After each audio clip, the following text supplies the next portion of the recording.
જય Shri Ram and good morning મિત્રો। સવારમાં 9 થઈ ગયા છે, આપણે રેડી અને આપણે કરી લીધી ભગવાનની પૂજા। એટલી વારમાં તો માછલીને દાણા પણ નાખી દીધા અને મમ્મીએ બનાવી નાખ્યા થેપલા ને ચા।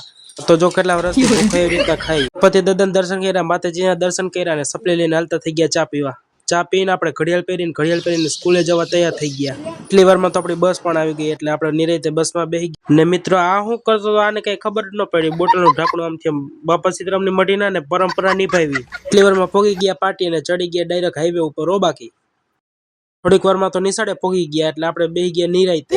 થોડુંક ગુજરાતીનું વેચું ને આપણને નો મજા આવી એટલે આપણે થોબડું જોઈ લીધું। નિશાળેથી પાછા ઉતર્યા અને બેસી ગયા ડાયરેક્ટ પાણીપુરી ખાવા। પાણીપુરી ઓ બાકી દુકાનને કીધું બાય બાય ને આપણે થઈ ગયા ઘર બાજુ હાલતા।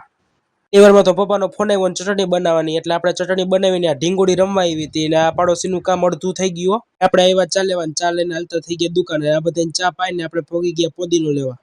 પોદીનો મૂકો સાઈડમાં ને આપણે વયા ગયા મેળી ઉપર। એક નંબર પવન હાલતો હતો ને એમાં શ્રીરામનો ઝંડો લહેરાતો એટલે શું ઘટે બાકી। તો મિત્રો આ મિની વ્લોગને અહીં જ એન્ડ આપીએ છીએ। મળીએ બીજા નવા મિની વ્લોગમાં, ત્યાં સુધી બધાને બાય બાય।